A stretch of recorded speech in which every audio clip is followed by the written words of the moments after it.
A continuación vamos a repasar las alteraciones del metabolismo del calcio. El caso clínico nos habla de una paciente de 22 años de edad que es remitida desde su médico de atención primaria por hallazgo en una analítica realizada en un reconocimiento laboral de un calcio de 10,7. Su médico de atención primaria también ha realizado una determinación de PTH que se encuentra elevada y ha explicado a la paciente que, al igual que le pasó a su madre, tendrían que operarle de las paratiroides. ¿Podrías identificar alguna causa que justifique el cuadro clínico que presente la paciente? Bueno, la hipercalcemia es bastante frecuente ver en la población. Normalmente la causa más frecuente de hipercalcemia es el hiperparatiroidismo primario en los pacientes ambulatorios, aunque en pacientes ingresados normalmente la hipercalcemia se debe a patología maligna, patología tumoral que produce hipercalcemia. Las causas de hipercalcemia son muy diversas. Siempre que tenemos un caso clínico de hipercalcemia hay una determinación que nos es muy útil, que es la determinación de PTH. Cuando una persona tiene calcio alto y PTH alta, lo normal es estar ante un hiperparatiroidismo primario. Estos pacientes liberan de forma primaria PTH, de tal manera que esa PTH hace que el calcio plasmático suba y que el fósforo plasmático bajo. Por eso vamos a encontrar calcio alto, fósforo bajo y PTH elevada. Hay otra causa también de hipercalcemia con PTH alta, que es la insuficiencia renal crónica. En los estadios finales de la insuficiencia renal crónica se produce una hipercalcemia debido a una elevación secundaria de la PTH. ¿Por qué se produce esto? Pues se produce porque la alteración iónica inicial de la insuficiencia suprarrenal primaria es la hiperfosfatemia. Como el cuerpo produce hiperfosfatemia, de forma secundaria eleva PTH para intentar eliminarla y bajar los niveles de fósforo. Esto origina un hiperparatiroidismo secundario que aún no tiene hipercalcemia, pero que cuando las paratiroides se hacen autónomas y muchas veces se hiperplasian y crecen, se origina un hiperparatiroidismo terciario que da lugar a hipercalcemia. Por lo tanto, el estadio final de la insuficiencia renal crónica, esto que llamamos hiperparatiroidismo terciario, cursa con calcio alto, fósforo alto también, y cursa también con PTH elevada. Tenemos que recordar que hay una causa genética de hipercalcemia que cursa con calcio alto y fósforo bajo y PTH alta, que es la hipercalcemia hipocalciúrica familiar. Y ojo, porque el caso clínico va a ser algo parecido a lo que presentábamos, a lo que veíamos en la pregunta anterior. Suele ser gente más joven y, muy importante, suelen tener antecedentes familiares de hipercalcemia. Cuando nos pongan esto en una pregunta, el calcio alto en una persona joven con antecedentes familiares, tenemos que pensar en ella. Analíticamente es muy parecida al hiperparatiroidismo primario, es decir, vamos a ver calcio alto, fósforo alto, PTH en niveles normales altos, pero hay una diferencia principal entre una y otra.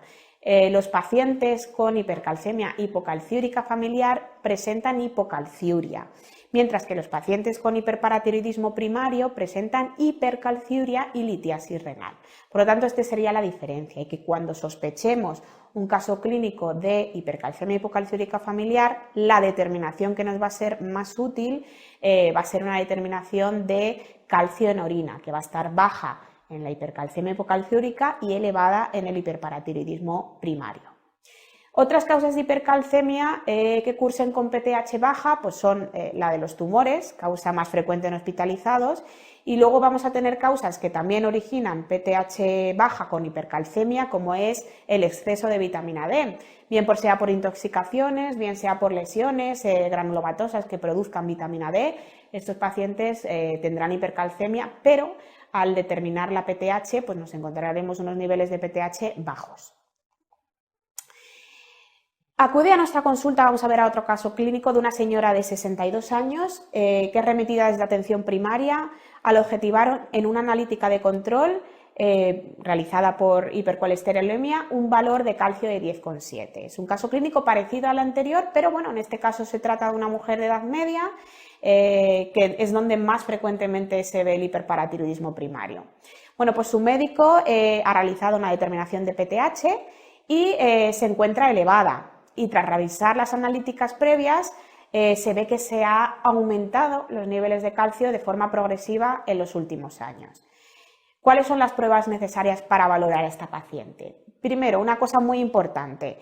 Este cuadro orienta más a un hiperparatiroidismo primario, aunque es muy parecido al anterior, hay dos diferencias bastante importantes. Primero, la edad de la paciente. El hiperparatiroidismo se asocia a edad avanzada, sobre todo en mujeres de edad avanzada. Y luego no nos habla de antecedentes familiares, luego este caso lo orientaríamos más hacia un hiperparatiroidismo primario. Lógicamente, al pedir una orina de 24 horas nos encontraríamos que la orina, el calcio está alto o normal alto, y eso descartaría la hipercalcemia hipocalciúrica familiar que, como hemos visto antes, cursa con calcio en orina bajo. El hiperparatiroidismo primario es una patología que se va complicando a lo largo del tiempo. Por lo tanto, el tratamiento curativo, que es la cirugía, hay veces que pues vamos a optar por él y otras veces que vamos a vigilar. Normalmente cursa asintomático, es decir, la causa más frecuente del hiperparatiroidismo primario, la clínica más frecuente del hiperpara primario es asintomática. Pero poco a poco el paciente va presentando sus complicaciones. Por lo tanto, cuando tenemos una sospecha bioquímica de hiperparatiroidismo primario, tenemos que valorar con una serie de pruebas qué paciente es candidato a la cirugía, que es el tratamiento curativo. Para ello vamos a valorar una serie de pruebas, una serie de datos clínicos, como por ejemplo es la edad. Aquellos pacientes jóvenes por debajo de 50 años tienen teóricamente mucha vida para complicarse, por lo tanto vamos a optar en ellos por el tratamiento quirúrgico, aunque no tengan ninguna sintomatología clínica ni ninguna complicación. En aquellos pacientes que son más mayores, los pacientes por encima de 50 años, ya sí que necesitamos tener una complicación del hiperparatiroidismo para indicar una cirugía. Las complicaciones son, por un lado, primero la clínica, que el paciente tenga cólicos renales, que el paciente tenga hipercalcemia, calcios elevados de 11,5, clínica de hipercalcemia. Eso siempre nos va a indicar una cirugía independientemente de la edad. El hiperpara típicamente puede producir afectación renal, por lo tanto aquel paciente, aunque sea por encima de 50 años, que tenga disminución del aclaramiento de creatinina, que tenga ya afectación de litiasis, cálculos renales o cálculos en vía biliar, o bien que tenga una calciuria aumentada, pues también tiene criterio de cirugía. Otra de las complicaciones que produce el hiperparatiroidismo es la del hueso, por lo tanto aquellos pacientes que les hacemos una densitometría y tenemos osteoporosis van a ser candidatos a cirugía, y también aquellos pacientes con fracturas vertebrales que puedan ser secundarias a osteopenia, osteoporosis. Como digo, en cualquier caso el paciente tiene que tener una serie de pruebas para indicar cirugía. Y luego, la clínica, independientemente de la edad, nos va a hacer indicar una cirugía, aunque el paciente fuera teóricamente mayor. Por lo tanto, siempre tenemos que valorar estos pacientes con una serie de batería de pruebas, y si no cumple criterios en un momento, hacer un seguimiento cada año o cada 2 años para ver si el paciente no tiene complicaciones o si le aparecen posteriormente. Si el paciente tiene criterio quirúrgico, es cuando vamos a hacer las pruebas de imagen, es decir, aquel paciente que no cumple criterios quirúrgicos, en principio no tenemos por qué hacer ninguna prueba de localización de las paratiroides. Es aquel paciente al que vamos a operar, al que vamos a hacer pruebas de imagen. ¿Qué pruebas de imagen tenemos disponibles? Bueno, pues tenemos la ecografía tiroidea, que es complicado ver las paratiroides porque se parece mucho al parénquima tiroideo. Tenemos también la gammagrafía que valora las paratiroides, la gammagrafía con Technetios-Stamibi, y tenemos también el SPECTAC. Si conseguimos localizar la paratiroides patológica, esto le será muy útil al cirujano, porque podrá hacer una cirugía mínimamente invasiva y podrá hacer una paratiroidectomía. Hay veces que no nos queda otra que operar, abrir el cuello y buscar la paratiroides patológica porque no se encuentra de forma prequirúrgica. Pero bueno, sí que la cirugía nos pide estas pruebas para intentar localizar y que la cirugía no sea tan agresiva y sea una cirugía más fácil.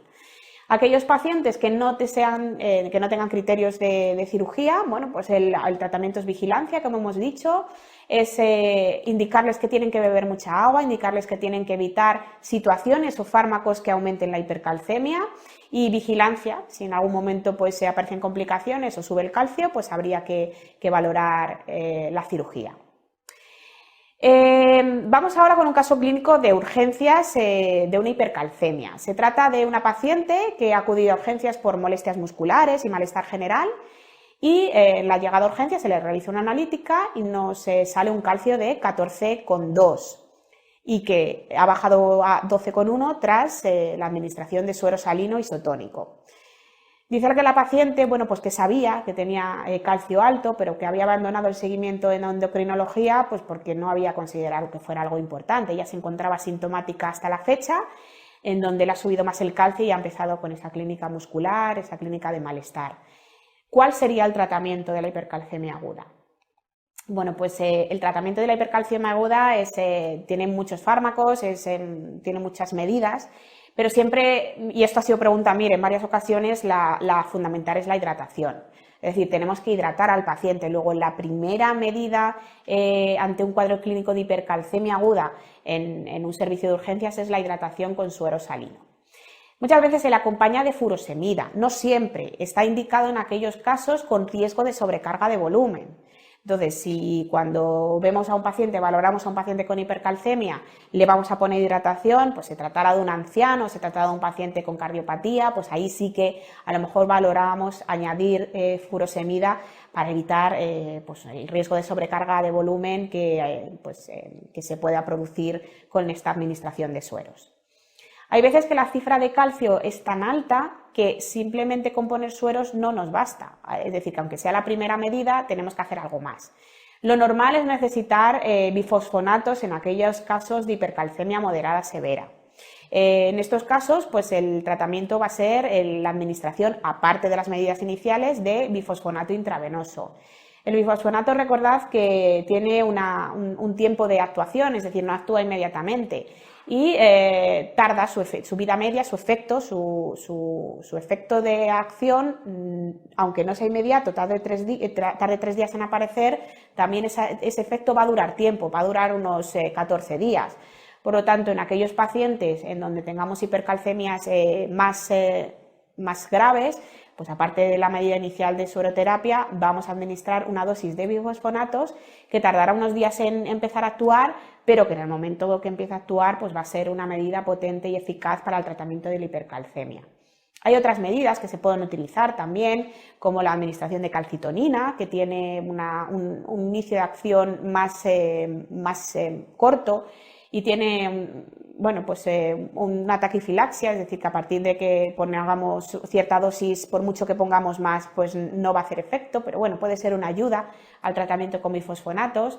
Podemos tener otras medidas, podemos tener el tratamiento con corticoides, podemos tener el tratamiento con denosumab, y bueno, podríamos llegar a esto incluso a necesitar una diálisis en aquellos pacientes que cursen con hipercalcemia muy importante, con fracaso renal asociado, o bien que tengan sintomatología del sistema nervioso central por una hipercalcemia grave. El siguiente caso clínico nos habla de una paciente de 62 años con antecedentes de tiroidectomía total previa. La paciente se encuentra en tratamiento con hormona tiroidea por un hipotiroidismo postquirúrgico y no sabe muy bien el motivo por el que toma también 6-8 comprimidos de calcio al día y 1,25 de hidroxivitamina D, es decir, calcitriol. ¿Sabrías explicar el motivo de este tratamiento? Bueno, pues efectivamente la paciente lo que tiene en este caso probablemente sea un hipoparatiroidismo postquirúrgico, aparte del hipotiroidismo postquirúrgico originado por esa cirugía de tiroidectomía total. El hipoparatiroidismo postquirúrgico es una causa frecuente de hipocalcemia. Se produce fundamentalmente tras una cirugía de extirpación de una glándula tiroidea en donde se afectan las paratiroides. Por eso, siempre que intervenimos a un paciente de tiroides, hacemos una tiroidectomía total, el paciente tiene que quedar vigilado una serie de horas, unos días, hasta comprobar que el calcio se mantiene normal, porque estos pacientes, si se les afecta las paratiroides, pues pueden empezar con una hipocalcemia grave y con síntomas de pues, molestias musculares, parestesias, agarrotamientos, signos físicos de hipocalcemia. Respecto a las causas de hipocalcemia, bueno, pues hay varias. Podríamos decir que hay causas de hipocalcemia que cursan con PTH baja, dentro de las cuales, bueno, pues la más frecuente sería el hipoparatiroidismo postquirúrgico. Pero bueno, sí que es verdad que hay hipoparatiroidismos pues, que son genéticos, otras causas distintas. Y luego tenemos unas causas de hipocalcemia que cursan con PTH elevada, que son bueno, pues causas asociadas al déficit de vitamina D, asociadas a alteraciones genéticas, a raquitismos. A mí me parece más útil la clasificación, el esquema del diagnóstico diferencial que aparece ahora mismo en la presentación, que nos distingue un poco cómo hacer el diagnóstico etiológico. Entonces, cuando tengamos un paciente con hipocalcemia, nos vamos a fijar cómo están los niveles de fósforo. Si el nivel de fósforo es alto, bueno, pues aquí están metidas probablemente patologías por déficit de PTH, porque el déficit de PTH produce hipocalcemia e hiperfosfatemia, que es lo que se les ve a los pacientes cuando tienen un hipoparatiroidismo postquirúrgico. Por lo tanto, paciente con calcio bajo y fósforo alto, hipoparatiroidismo generalmente postquirúrgico, aunque podrá haber otras causas de hipoparatiroidismo que no sean postquirúrgicos y que se diagnostiquen de igual manera, calcio bajo, fósforo alto y PTH baja.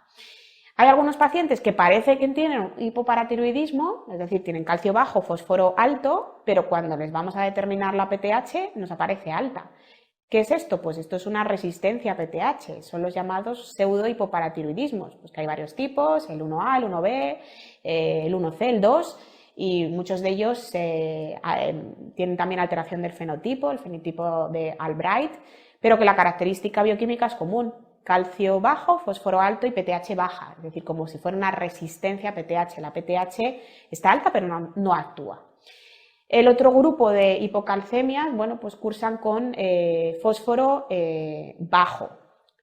¿Qué tenemos que pensar cuando tenemos un calcio bajo y un fósforo bajo? Bueno, pues tenemos que pensar en un déficit de vitamina D. Entonces vamos a medir las reservas de vitamina D en el organismo que se miden con la determinación de 25 hidroxivitamina D. Si está bajo, pues hablaremos de un déficit de vitamina D, que es bastante frecuente en la población y que se tratará con suplementos de vitamina D de forma aislada. Mientras que hay pacientes que parecen un déficit de vitamina D porque tienen calcio plasmático bajo, fósforo bajo, pero vamos a medir la vitamina D y nos la encontramos elevada. ¿Qué es esto? Bueno, pues es una resistencia a vitamina D, son los raquitismos que en función a cómo esté la 1,25 de hidroxivitamina D clasificaremos en tipo 1 o tipo 2.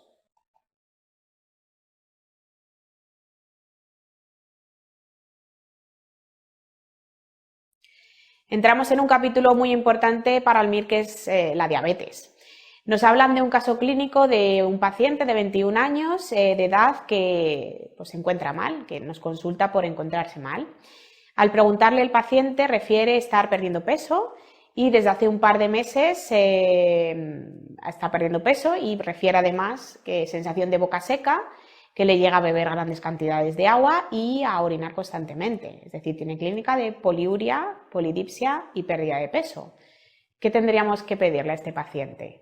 Sospechando qué enfermedad. Bueno, pues un paciente con clínica cardinal de diabetes, poliuria, polidipsia, pérdida de peso, lo que tendríamos que hacer es una determinación de glucosa, porque hay un criterio de diagnóstico de diabetes que dice que aquel paciente con clínica cardinal de diabetes, poliuria, polidipsia, pérdida de peso, junto con una glucemia plasmática en cualquier momento del día mayor o igual a 200, es un paciente que cumple, si cumple los dos requisitos, es un paciente diabético.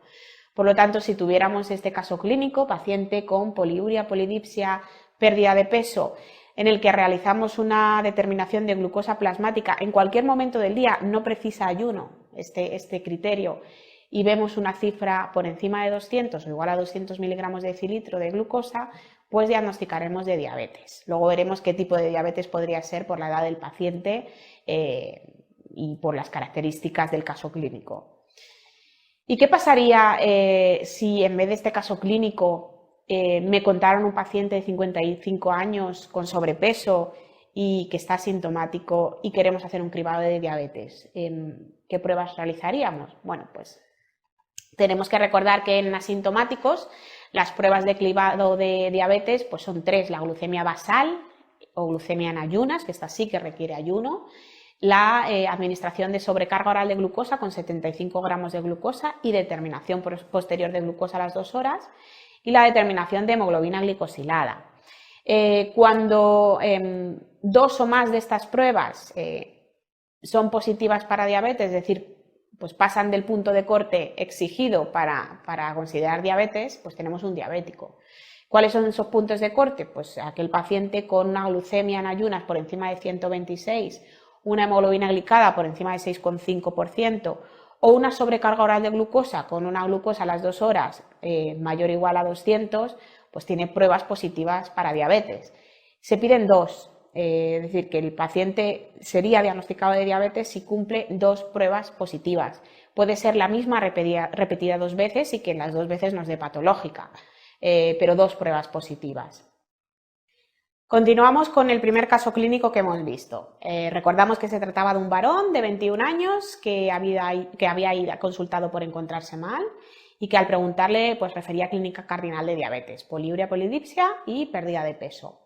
En la analítica que se solicitó de manera inicial se muestra una glucosa plasmática en cualquier momento del día, es decir, al azar, de 346. Luego se trata de un paciente diabético, porque se cumplen los 2 criterios para pacientes sintomáticos, glucemia por encima de 200 más clínica cardinal de diabetes.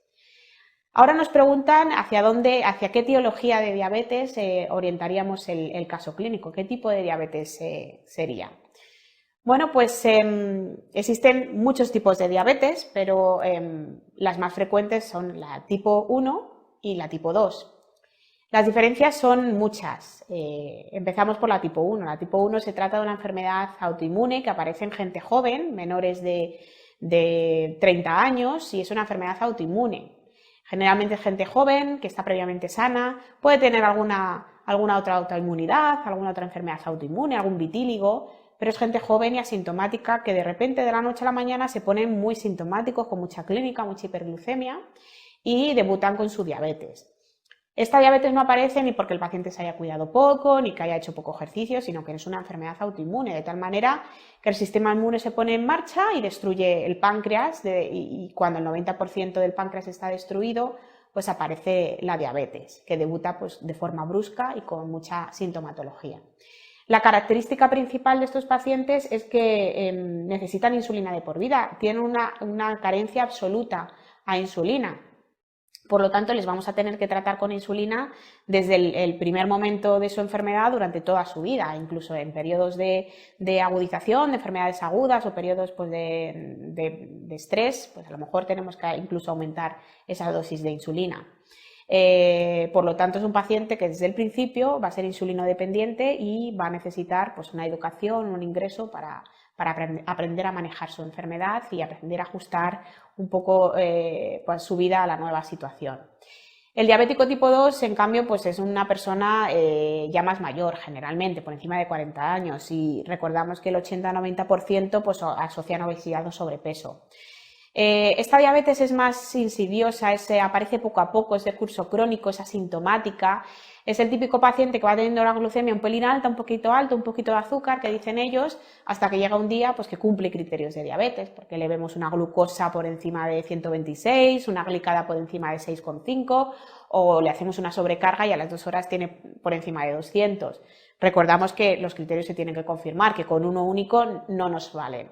Entonces, en estos pacientes asintomáticos que poco a poco se van haciendo diabéticos, pues llega un momento pues, que cumplimos criterios y les decimos que tienen una diabetes tipo 2.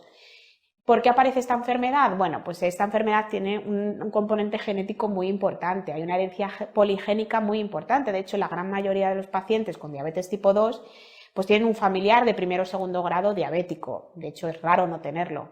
Y otra de las circunstancias muy importantes es que, pues que se asocia a un estilo de vida, de sedentarismo, obesidad, mala alimentación, pues que conlleva pues, la aparición de la enfermedad. lo que aparece inicialmente es una cosa que se denomina resistencia a la insulina. La resistencia a la insulina es que estos pacientes sí tienen insulina inicialmente, pero no es eficaz en tejidos diana, no es eficaz en hígado, ni en músculo, ni en tejido graso. Por lo tanto, esos pacientes inicialmente liberan grandes cantidades de insulina, tienen un hiperinsulinismo, de forma que intentan vencer esa resistencia a la insulina inicial que empieza unos 7 años antes del debut de la diabetes. Estos pacientes liberan grandes cantidades de insulina, como digo, hasta que llega un momento que se les agota el páncreas. Luego, al inicio de su diabetes tipo 2, no es que tengan el páncreas destruido, pero sí lo tienen cierto agotamiento de sus reservas pancreáticas, de sus reservas de insulina, y el paciente, bueno, pues va a presentar eso, pues resistencia a la insulina junto con afectación de la producción de insulina. Tiene un déficit relativo de insulina, cuya diferencia principal es que no es absoluto, es decir, estos pacientes no suelen necesitar insulina al inicio, necesitarán otras medidas, necesitarán modificación de la dieta, metformina, cambios del estilo de vida, ejercicio, pero generalmente al inicio de la diabetes tipo 2 los pacientes no suelen necesitar insulina, mientras que el diabético tipo 1, nada más diagnosticarle ya necesita insulina de por vida. Recordamos que la diabetes tipo 1 es una enfermedad relativamente frecuente, 5-10% de todas las diabetes, que presentan un déficit absoluto de insulina, que es consecuencia de una destrucción de la célula beta del páncreas y que se puede demostrar midiendo las reservas pancreáticas, midiendo el péptido C, que mide un poco las reservas de insulina pancreática. El péptido C estará bajo y estos pacientes van a necesitar insulina de por vida. Existe un periodo inicial que se denomina periodo de luna de miel, en donde las necesidades de insulina son menores, pero finalmente llegan a una necesidad absoluta de insulina una vez pasado el periodo de luna de miel, que puede ser muy variable en cada paciente, desde meses hasta años. Recordamos que esta es una diabetes autoinmune, en donde va a haber una destrucción autoinmune del páncreas y podemos encontrar anticuerpos positivos. Podemos medirlos y nos los encontraremos positivos. Y clasificaremos la diabetes tipo 1 en diabetes tipo 1A, si tiene anticuerpos positivos. Y sí que es verdad que existe un tanto por ciento bajito de pacientes con diabetes tipo 1 en donde no va a haber anticuerpos positivos, pero su curso clínico funciona como una diabetes tipo 1A. En cualquier caso, el paciente, por su forma de debut, por su gran hiperglucemia, por su gran sintomatología, va a necesitar insulina independientemente que tenga los anticuerpos positivos o negativos. Es decir, que el tratamiento con insulina no lo marcan los anticuerpos, lo manda pues, la hiperglucemia, la sintomatología y el debut brusco de la enfermedad. Los anticuerpos que se pueden medir, como veis en las diapositivas, pues son varios. Normalmente medimos el anticuerpo contra la descarboxilasa del ácido glutámico, los anticuerpos IA2. A veces pedimos los anticuerpos antiinsulina, anticélula beta. Y recordar, bueno, pues que aparte de los anticuerpos, lo que nos hace ver que el páncreas del paciente diabético está agotado es que el nivel de péptido C de forma basal es bajo y que cuando le hacemos una prueba de estímulo con glucagón tampoco se eleva. Continuamos con nuestro caso clínico de este paciente de 21 años que parece estar presentando una diabetes tipo 1. El paciente, esta vez en el servicio de urgencias, en vez de presentar una hiperglucemia de forma aislada, presenta también una acidosis metabólica y cuerpos cetónicos positivos. ¿Qué complicación estaría presentando? Bueno, pues efectivamente lo que está presentando es una cetoacidosis diabética, como lo estáis pensando. Esta complicación puede verse al debut de una diabetes tipo 1 y bueno, puede presentarse, aparte en el debut, pues puede presentarse, aparte de la hiperglucemia, como digo, pues una complicación aguda como es la cetoacidosis diabética. Las causas de cetoacidosis diabética, bueno, pues en pacientes ya diagnosticados de diabetes, pues puede ser abandono del tratamiento, infecciones, situaciones de estrés, y en pacientes pues, no diagnosticados previamente de diabetes, pues puede ser al debut, que desarrollen cetosis. Independientemente de por qué un paciente tiene cetoacidosis diabética, la clínica o las características analíticas son iguales. El paciente va a presentar una hiperglucemia, va a presentar una acidosis metabólica y va a presentar cuerpos cetónicos positivos, que son las 3 características principales de la cetoacidosis diabética.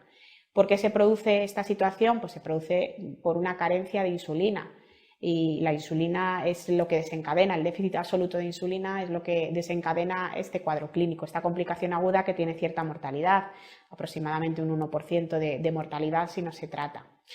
¿Cuál es el tratamiento de la cetoacidosis diabética? Bueno, pues lo fundamental es aportar insulina al paciente.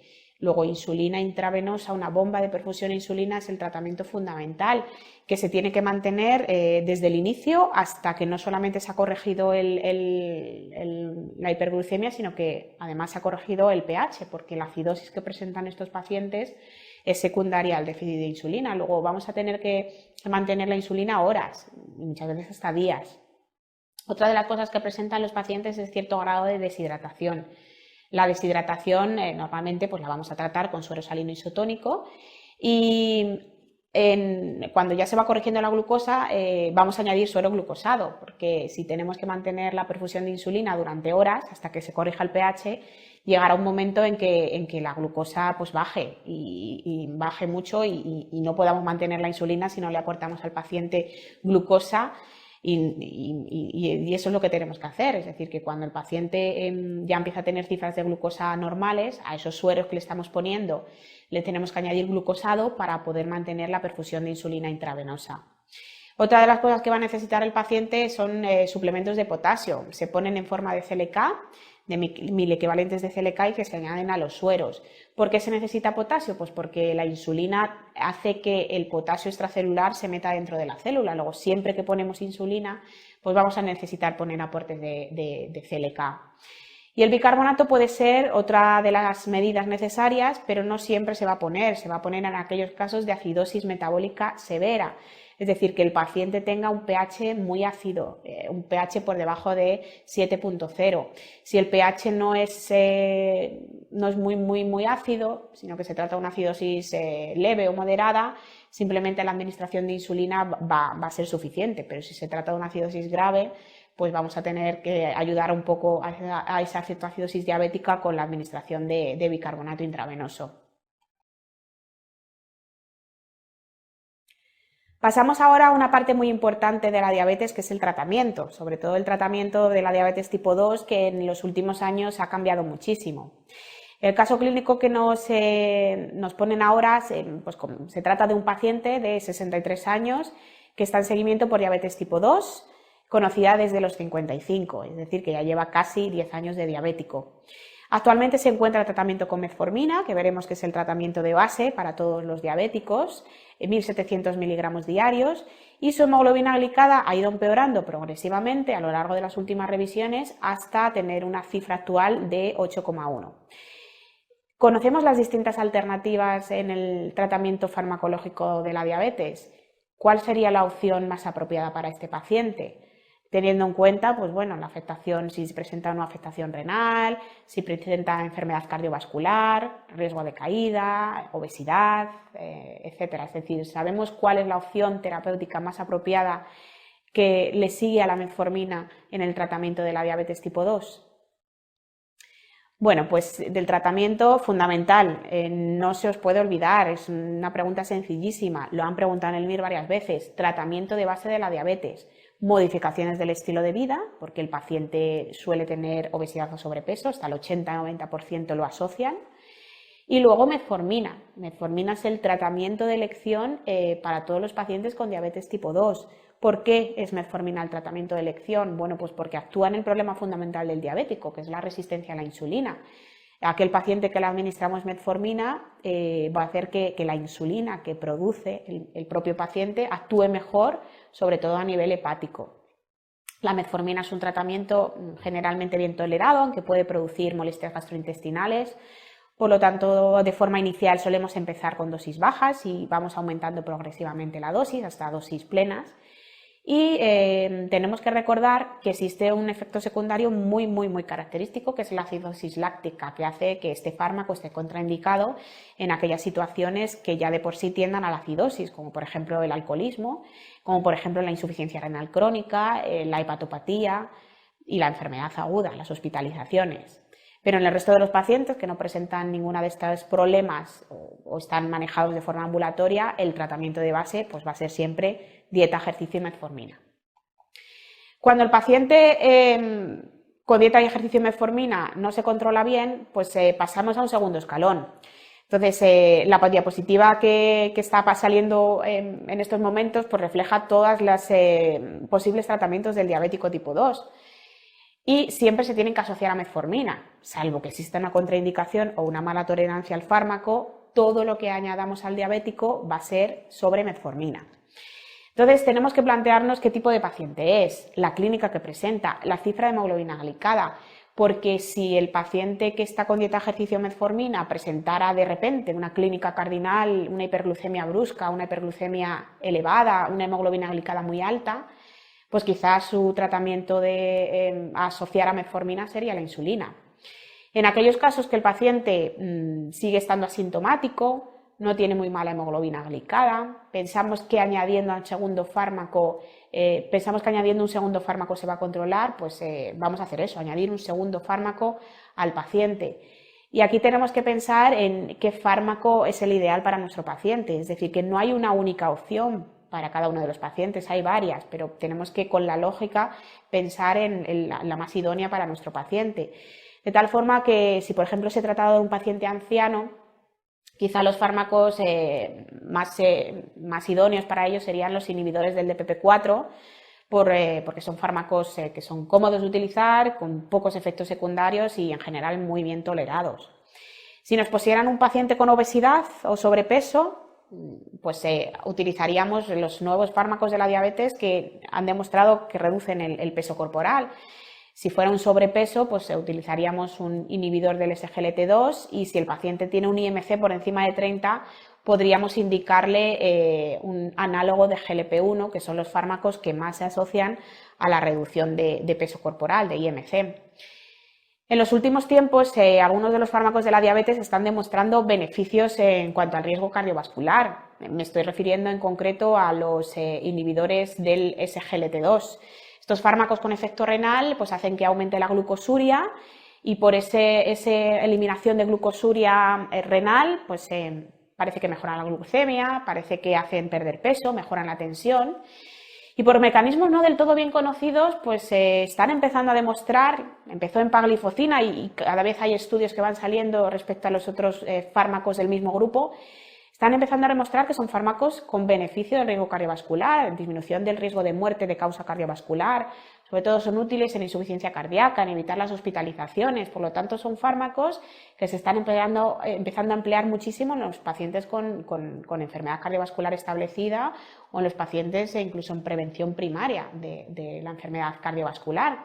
Y serían los ideales para añadir a metformina si nos pusieran a lo mejor un paciente con insuficiencia cardíaca o con un infarto previamente, porque son fármacos que mejoran el riesgo cardiovascular. Opciones podrían ser cualquiera, pero ya os digo, el paciente, bueno, pues las características del paciente tienen que ayudarnos a decidir cuál es el tratamiento idóneo para cada uno de ellos. Y dentro de ellos el riesgo cardiovascular es muy importante, por lo tanto tenemos que recordar aquellos fármacos que han demostrado beneficio del riesgo cardiovascular, como son los inhibidores del SGLT2, lo están empezando a demostrar, el quien lo ha demostrado ya es empagliflozina, y un análogo de GLP-1 también ha demostrado mejoría del riesgo cardiovascular, que es la liraglutida. La liraglutida es el análogo de GLP-1 que ha demostrado beneficios desde este punto de vista de mejoría de riesgo cardiovascular. Vamos a pasar ahora al tratamiento del diabético tipo 1. Sabemos que es un tratamiento completamente distinto, es un tratamiento que precisa insulina desde el primer momento hasta el final de la vida del paciente con diabetes tipo 1. Recordamos que el tratamiento con insulina tiene dos fases. Tiene una fase que es basal, que cubre las necesidades de insulina basal, es decir, que hay que aportar aunque el paciente no ingiera alimento, y que hay otra fase de insulina, otro aporte de insulina, que es la insulina prandial para el alimento. Cuando el paciente ingiere hidratos de carbono, se necesita un tipo de insulina que ayuda a metabolizar esos hidratos que se ingieren con el alimento. Entonces, vamos a ver un poco el paciente del caso clínico, qué es lo que le está pasando y cómo podríamos mejorar su tratamiento insulínico. Pues nos habla de este paciente de 19 años, diagnosticado de diabetes tipo 1, tras un episodio de cetoacidosis hace 8 meses. Es decir, es un diagnóstico reciente. Tras varios meses de tratamiento con insulina en pauta completa, basal y bolos de insulina prandial antes de cada una de las comidas principales, el paciente puede retirar el análogo de insulina rápida y quedar solamente con insulina basal. ¿Por qué puede hacer eso? Pues porque está en un periodo de luna de miel, en ese periodo de un cierto limitado, de un límite de duración variable, pues que hacen que las necesidades de insulina sean mucho menores, que incluso podamos retirar alguna insulina. Lo que sucede a este paciente es que llega un momento que el periodo de la luna de miel se le acaba y en una revisión el paciente aporta un peor control glucémico a pesar de haber subido la dosis de insulina basal, que es la que le había quedado, y su hemoglobina glicada pues ha empeorado. Probablemente antes estaría muy bien, por debajo del 7, y ahora tiene 7,6. Y nos aporta una gráfica. Podemos ver en la gráfica qué es lo que le está pasando al paciente. ¿Qué haríamos para mejorar su tratamiento de la diabetes? ¿Qué es lo que nos está queriendo decir la gráfica? Bueno, pues la gráfica lo que muestra, si nos fijamos en las horas, es que el paciente, pues a primera hora de la mañana, por la noche, está relativamente bien, está dentro de los rangos normales. Pero en las horas postprandiales sube, tiene picos de hiperglucemia. ¿Qué sucede aquí entonces? ¿Qué insulina le faltará? Pues la rápida. Las prandiales, esa ultra rápida que se ha podido quitar porque estaba en un periodo de luna de miel, pues parece que la vuelve a necesitar. Entonces, la forma de mejorar a este paciente es reintroducir las insulinas prandiales, pues sobre todo a la hora de la comida y a la hora de la cena, que es cuando más alto está. Por lo tanto, recordamos las dos fases de insulina del tratamiento en el diabético tipo 1. Es una fase basal, que se debe administrar aunque el paciente no ingiera alimento, esa insulinoterapia basal con la insulina de Temir, Glargina, de Gludec, que suele ser una administración diaria, aunque a veces se requieren más, y que la dosis, bueno, pues será una dosis variable a lo largo de la vida del paciente y a lo largo de la actividad del paciente y bueno, iremos viendo según los controles basales cuál es la dosis que necesita nuestro paciente diabético tipo 1. Y luego necesita otra fase, que es la de las insulinas prandiales, la del alimento, que va a depender de la ingesta de hidratos de carbono. Por eso es muy importante que el paciente contabilice sus hidratos de carbono. Es decir, que la dieta del diabético tipo 1 no es una dieta para perder peso, ni mucho menos, muchos de ellos están muy delgados. Es una dieta que contabilice los hidratos de carbono de tal manera que el paciente pueda calcular qué insulina, cuánta cantidad de insulina rápida, que se le administrará con las insulinas Lispro, Aspar, Glulisina, está necesitando en cada una de las comidas principales, antes del desayuno, de la comida y de la cena.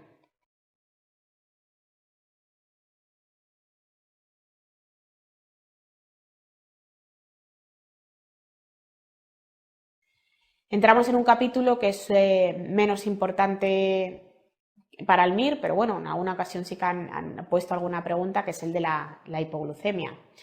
Nos encontramos un paciente de 50 a 60 años que es traído al servicio de urgencias, porque se lo han encontrado un poco desorientado, deambulando cerca del hospital.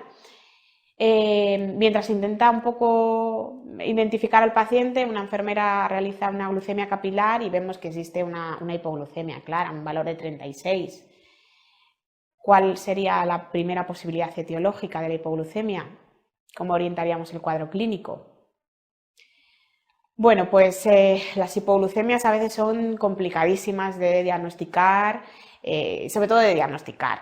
Hay veces que los casos no son claros, hay veces que te orientan a una cosa, pero sí que tenemos que tener, sobre todo de cara al MIR, dos ideas clave. La primera, que la causa más frecuente de hipoglucemia son los fármacos.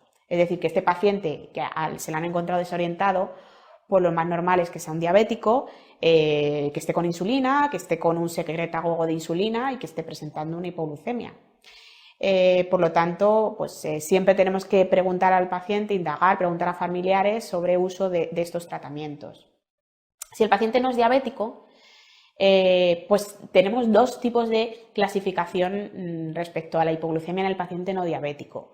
Tenemos un paciente no diabético que presenta una hipoglucemia y que está aparentemente enfermo, y un paciente que presenta una hipoglucemia y que está aparentemente sano, y ninguno de los dos es diabético.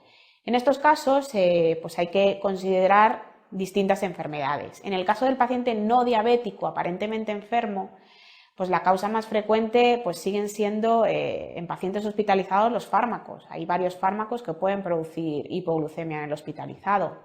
También enfermedades como hepatopatías, enfermedades como la sepsis.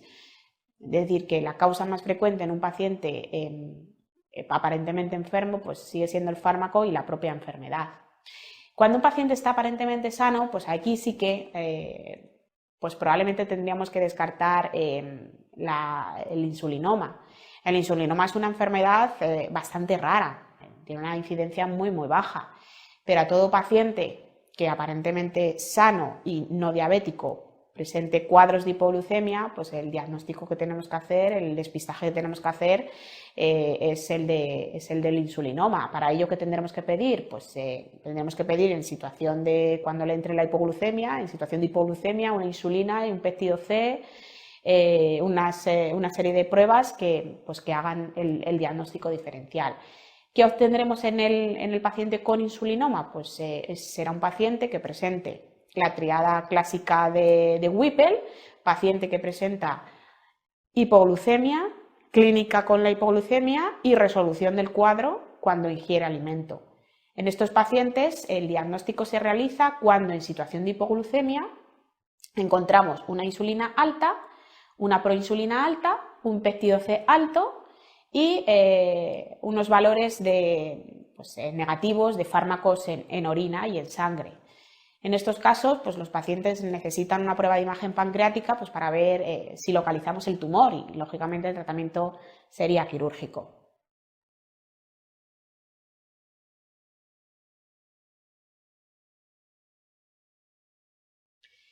Entramos ahora en un capítulo muy importante para el MIR, el tema de las dislipemias.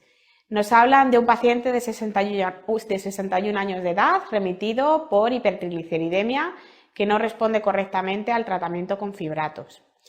Se trata de un paciente no fumador, bebe lo que él considera una cantidad normal, es decir, 4 o 5 cervezas al día, por lo tanto no es tan normal, copa con el café y algún combinado. Entonces la ingesta de alcohol la verdad es que es llamativa. Su índice de masa corporal es 33 y en la analítica realizada se objetiva una cifra de colesterol total de 234, un HDL de 38, es un HDL bajito, y unos triglicéridos de 349.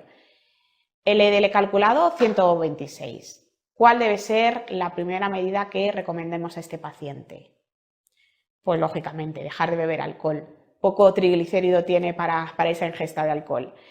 Recordamos que una de las cosas que tenemos que hacer cuando estamos ante un paciente con dislipemia, no solamente hipertrigliceridemia, sino hipercolesterolemia, dislipemia mixta, es indagar sobre causas secundarias de aumento de ese colesterol o esos triglicéridos. Las causas que aumentan los triglicéridos, pues una muy importante es la dieta rica en grasas y la ingesta de alcohol. Por lo tanto, la primera medida que le tenemos que aconsejar al paciente con triglicéridos altos es una dieta pobre en grasas y, sobre todo, abstinencia absoluta de alcohol. También el paciente diabético mal controlado de su glucemia tendrá hipertrigliceridemia asociada, que es la dislipemia más frecuente del diabético. Por lo tanto, en los pacientes con mal control de diabetes que presentan hipertrigliceridemia asociada, aparte de las medidas que hemos dicho antes, como cuidado de la alimentación y no tomar nada de alcohol, pues habrá que mejorarles el control glucémico. El aumento del colesterol se suele asociar más, aparte de una dieta rica en colesterol, se suele asociar más a fármacos o enfermedades. Por ejemplo, tenemos una muy típica desde el punto de vista endocrinológico, que es el hipotiroidismo primario. Los pacientes que tengan un hipotiroidismo primario y que además presenten una hipercolesterolemia, el primer paso del tratamiento es corregir con hormona tiroidea el hipotiroidismo y ver si los niveles de colesterol pues se normalizan. Hay otras enfermedades que cursan también con hipercolesterolemia, por ejemplo, la insuficiencia renal crónica, por ejemplo, la cirrosis biliar primaria, el síndrome de Cushing, es decir, que bueno, pues son causas que muchas veces no son muy tratables, pero son causas que hacen aumentar las cifras de colesterol. Y también los fármacos aumentan las cifras de colesterol, por ejemplo, típicamente los anticonceptivos pueden producir hipercolesterolemia, y también los fármacos asociados al VIH, que no solamente van a producir dislipemia, sino que van a producir también lipodistrofia. Por lo tanto, lo primero que tenemos que hacer ante toda hipercolesterolemia o toda hipertrigliceridemia en un paciente es indagar un poco las enfermedades, los hábitos de vida, los fármacos que está tomando e intentar corregir cosas que podemos pensar que están haciendo producir una dislipemia secundaria. Habrá veces que no podamos corregir nada o no lleguemos a ninguna conclusión de dislipemia secundaria. Es el caso de esta paciente. Se trata de una paciente de 26 años de edad remitida por hipercolesterolemia. La paciente presenta una analítica donde se ve una cifra de colesterol muy alta, 435 miligramos de cilitro, un HDL de 54, unos triglicéridos de 176 y un LDL de 345. Además, nos cuenta antecedentes familiares de que su padre y su hermana presentan hipercolesterolemia y están en tratamiento con estatinas. ¿Cuál sería la causa de hipercolesterolemia de esta paciente? Bueno, pues probablemente esta paciente lo que presente es una dislipemia genética. ¿En quién aparecen las dislipemias genéticas? Pues generalmente gente joven, gente con antecedentes familiares, gente con vida sana, dieta sana, no ingesta de alcohol, gente que no tiene enfermedades que pueden producir dislipemia secundaria. Entonces son gente pues, sin antecedentes que presentan cifras de colesterol muy elevadas.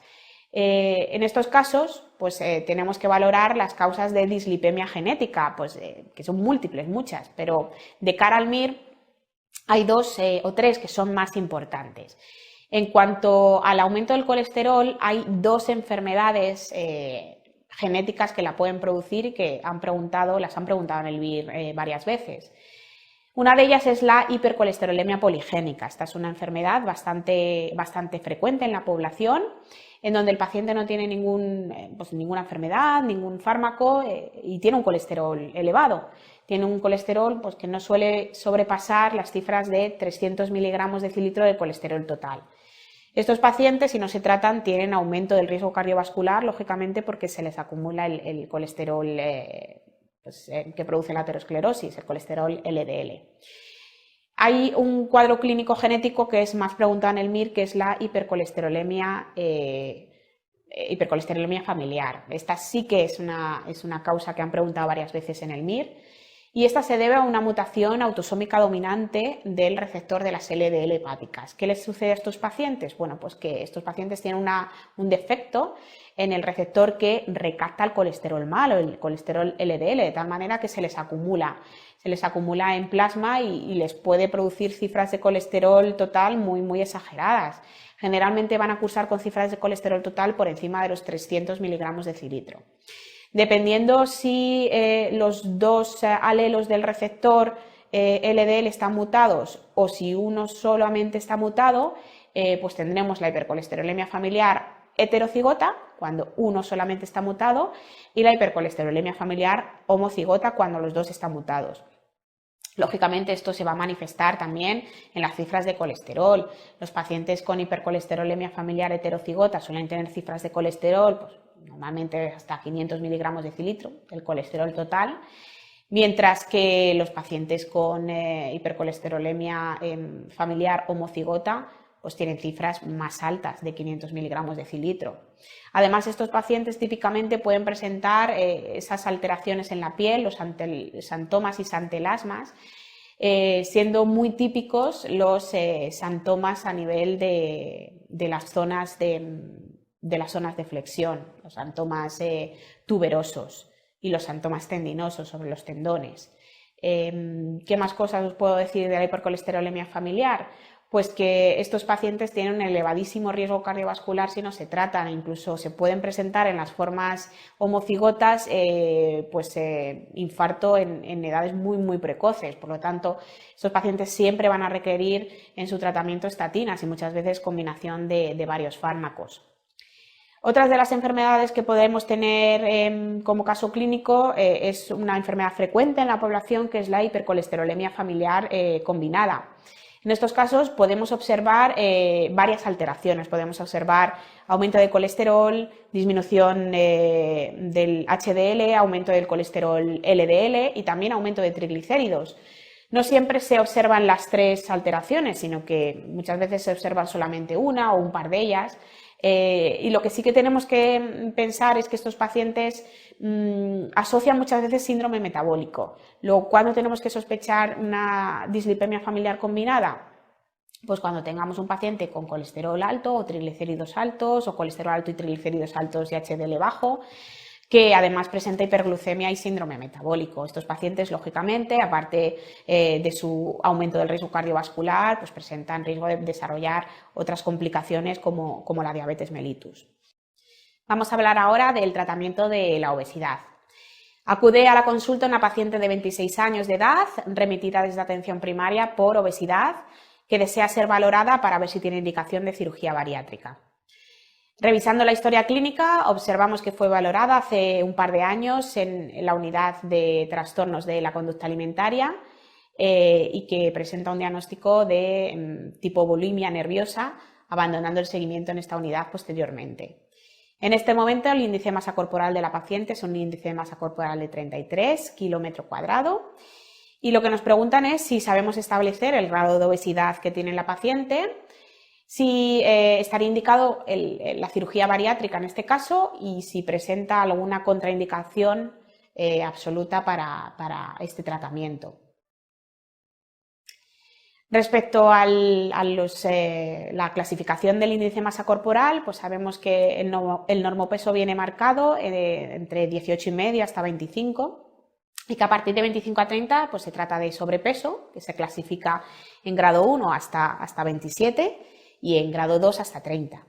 La obesidad la vamos a clasificar en grado 1, en grado 2 o grado 3, mórbida, o grado 4 o extrema. La obesidad grado 1 va hasta un IMC hasta 35, por lo tanto nuestra paciente del caso clínico que tiene un IMC de 33 sería una obesidad grado 1 y a medida que va aumentando el IMC pues tenemos obesidad grado 2 hasta 40, obesidad de grado 3 a partir de 40. ¿Cuáles son las indicaciones de la cirugía bariátrica? Bueno, pues las indicaciones de la cirugía bariátrica empiezan a partir de un IMC por encima de 40, una obesidad grado 3, una obesidad mórbida.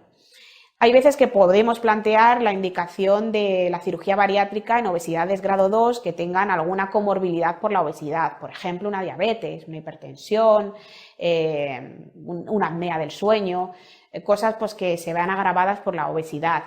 En estos casos sí se puede plantear una cirugía bariátrica. En este cuadro pues, vemos un poco clasificado la actitud terapéutica en función al IMC del paciente. En todos los casos, el tratamiento de base es la dieta y el ejercicio. No existe una dieta superior a otra. Lo que se suele aconsejar es una dieta hipocalórica, mediterránea, de todos los grupos de vida, de todos los grupos de alimentos, en sus proporciones más apropiadas, pues aproximadamente un 55% de hidratos de carbono, 25-30% de grasas, 15% de proteínas. Como digo, yo les digo a los pacientes que muchas veces para perder peso pues hay que cambiar un poco de vida, es decir, que no nos sirve de nada hacer dieta unos meses y luego volvemos a los hábitos habituales, por lo tanto el tratamiento dietético pues debe ser mantenido en el tiempo, cambios de estilo de vida, no solamente dietéticos sino también de ejercicio. ¿Cuándo podemos poner un fármaco de la obesidad? Pues a partir de un IMC por encima de 27, a partir de un sobrepeso grado 2, cuando el paciente con dieta y ejercicio no responde de forma correcta. Y como digo, la cirugía bariátrica pues, se plantea a partir de un IMC por encima de 40, aunque no exista comorbilidad, o bien un IMC por encima de 35, pues si existe una comorbilidad asociada. Tenemos que tener claro que existe una contraindicación muy importante en el caso clínico de la paciente, porque aparte de que no tiene indicación por el índice de masa corporal, si la tuviera, es decir, si esta paciente tuviera una obesidad mórbida o una obesidad mayor, existe una contraindicación muy importante que es el trastorno de la conducta alimentaria. Es decir, el paciente que va a ser sometido a cirugía bariátrica tiene que presentar una valoración, tiene que pasar una valoración psiquiátrica que descarte problemas psiquiátricos que hagan que la cirugía bariátrica fracase. Es decir, trastornos de ansiedad, trastornos de bulimia, problemas que hagan pues que el paciente no vaya a seguir una dieta después de la cirugía bariátrica van a contraindicar completamente esta cirugía. También tenemos que pedir al paciente, aunque sea candidato, pues un cierto tipo de actitud positiva ante las consultas, tiene que pasar una serie de charlas, es decir, que se implique un poco en el proceso. Por lo tanto, pues, aunque no existe a priori una contraindicación absoluta médica, sí que existiría una contraindicación absoluta psicológica, que es la psiquiátrica. Entonces, todos los pacientes candidatos tienen que pasar valoración y si el psiquiatra nos da el ok, pues ir a la cirugía bariátrica, siempre educando al paciente y pues, diciéndole que va a tener que necesitar hacer unos cuidados de la alimentación de por vida. Las técnicas de cirugía bariátrica son varias. Tenemos por un lado pues, la gastrectomía vertical, y tenemos técnicas que son mixtas, que aparte de quitar pues parte de estómago, quitan parte de intestino. En función a cuánto intestino se quita, pues tenemos técnicas como el bypass gástrico, pues, que ha sido una técnica muy utilizada hasta hace poco, y tenemos la técnica del escopinaro, pues, que es la más agresiva, es la que deja menos aparato digestivo para la absorción de nutrientes. Las contraindicaciones ya las hemos visto, vamos a ver ahora las complicaciones, que también se las tenemos que avisar a los pacientes, pues que pueden tener complicaciones graves que les mermen mucho la calidad de vida. Estas van a depender un poco de la fase en donde estamos, porque las primeras semanas después de la cirugía las complicaciones van a ser más del proceso quirúrgico, es decir, infección de la herida, sangrado, dehiscencias, fístulas o bien complicaciones de la propia cirugía de cualquier acto quirúrgico, trombosis venosa profunda, infarto, etcétera, etcétera. Cuando el paciente está en una fase, digamos, un poquito más avanzada, fase 2, pues el efecto adverso que suelen tener con más frecuencia es el vómito. Por eso les tenemos que indicar un poco cómo tiene que ser su dieta. No podemos, después de una cirugía bariátrica, empezar a comer como lo hacíamos previamente. Tenemos que empezar progresando con los alimentos y siempre tenemos que avisar al paciente que hay algunos que tienen que introducir más tarde porque son de peor tolerancia, como son, por ejemplo, la carne, como son, por ejemplo, las verduras crudas. Este tipo de alimentos pues, van a ser muy, muy mal tolerados. Hay veces que el paciente tiene lo que se le denomina como síndrome de dumping. ¿Qué es el síndrome de dumping? Pues es que los alimentos pasan rápidamente el aparato digestivo y producen una liberación grande de insulina y el paciente tiene, pues, después de la comida, pues, un malestar general importante y una tendencia a la hipoglucemia. ¿Cómo se va a solucionar esto? Pues se va a solucionar pues, con ingestas cada cierto tiempo, cada poco tiempo, evitando hidratos de carbono de absorción rápida, es decir, una serie de cuidados de la alimentación. Y luego, bueno, pues el paciente muchas veces presenta diarrea. Hay veces que la diarrea se asocia a infección, a sobrecrecimiento bacteriano, y hay otras pues, que se asocia a malabsorción, se asocia a esteatorrea. En la fase tardía, pues las complicaciones, también esto depende del tipo de cirugía que hayan hecho, las complicaciones más frecuentes son los déficits nutricionales. Hay gente que se opera de una cirugía bariátrica, pues que necesita suplementos de múltiples vitaminas y minerales y oligoelementos. Y esto es una cosa que les tenemos que avisar a los pacientes, porque bueno, pues hay gente que luego necesita tomar 12, 13 suplementos al día y bueno, pues esto pues, les resulta cuesta arriba.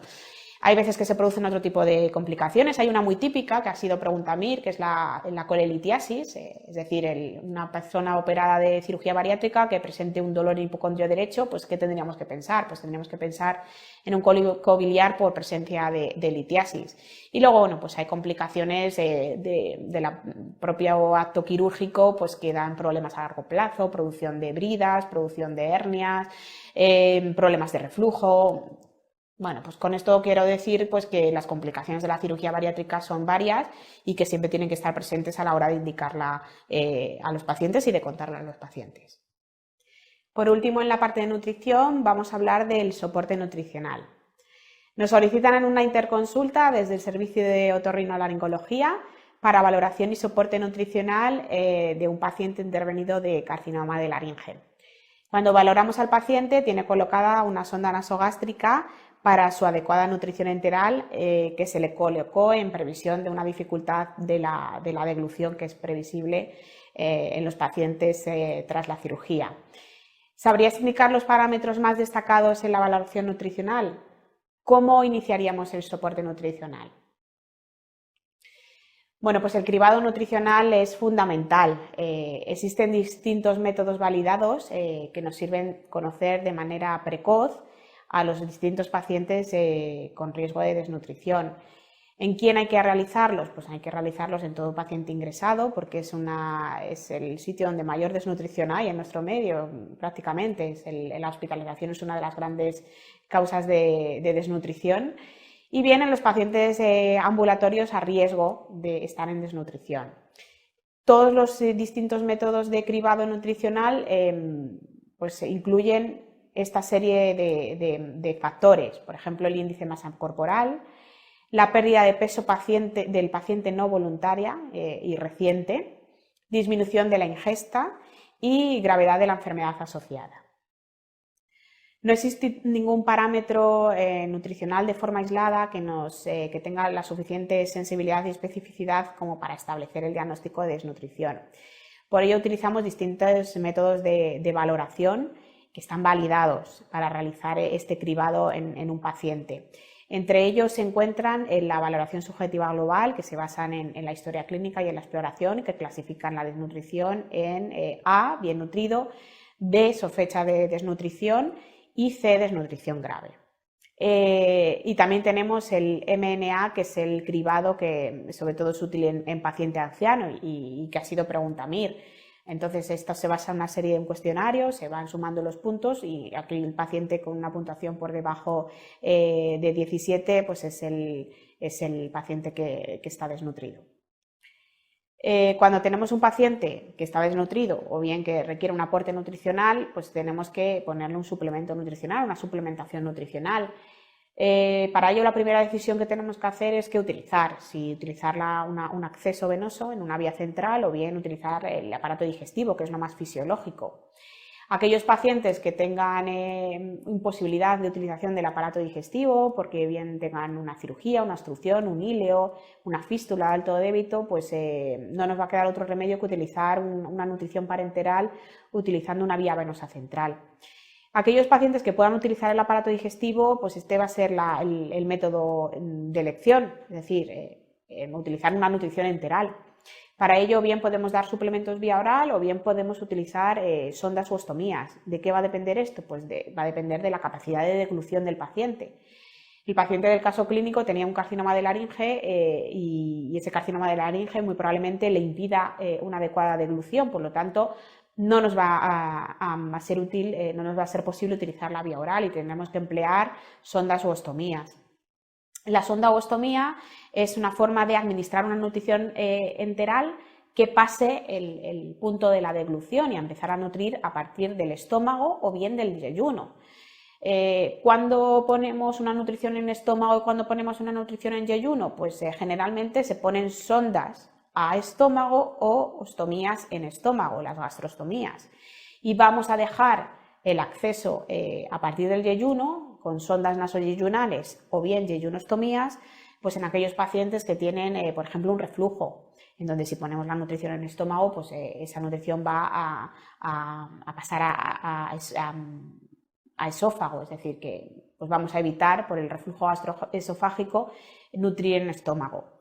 Normalmente la elección de la sonda o la ostomía va a depender del tiempo de duración de esa nutrición. Si la nutrición va a durar semanas, pues se va a preferir el empleo de sondas, mientras que si va a ser una nutrición de pues más de un mes de duración o bien un aporte crónico, una forma de nutrición crónica, un paciente, imaginemos, con una CV que tenga una disfagia motora severa y permanente, pues tendremos que emplear una ostomía, bien a estómago o bien a yeyuno si tuviera reflujo. ¿Por qué? Pues porque normalmente las sondas se complican más, entonces cuando pensamos que esa nutrición va a ser permanente, pues vamos a emplear más las ostomías. Por lo tanto, pues el manejo de este paciente pues sería emplear una sonda nasogástrica para nutrirle mientras el paciente tiene una disfagia. A medida que vaya mejorando, que el paciente vaya pudiendo comer, pues podremos ir retirando este aporte de nutrición enteral por sonda y el paciente pasará a suplementación vía oral.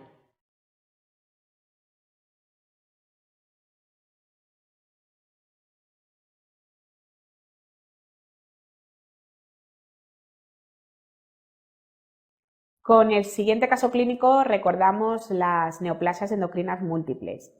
Se trata de una paciente de 26 años remitida desde atención primaria por hipercalcemia, debido a un hiperparatiroidismo primario.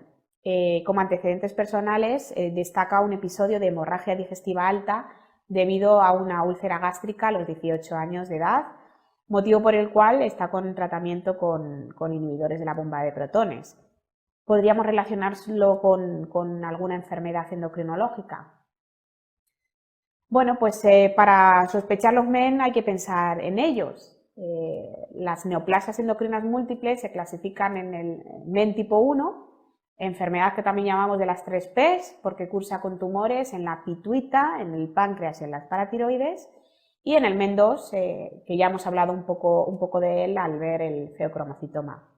El MEN tipo 1 son pacientes que tienen una hipercalcemia, que es la manifestación clínica más frecuente, y que a esa hipercalcemia por un hiperparatiroidismo primario se le suma un tumor que suele ser pancreático o bien un tumor hipofisario. El tumor pancreático más frecuente es el gastrinoma, entonces en el caso clínico de esta paciente pues tenía una úlcera que podemos pensar que puede estar relacionada con un gastrinoma que tenga en el páncreas y que le haya producido hace un tiempo pues esa úlcera.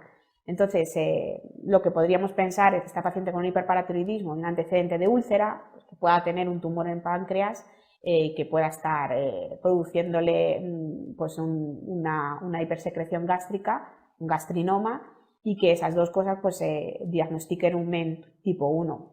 Hay otros pacientes que tienen hipercalcemia y tienen tumores hipofisarios. También tendremos que sospechar el MEN 1 cuando tengamos un caso clínico de hipercalcemia y, por ejemplo, una acromegalia o una hiperprolactinemia por un prolactinoma.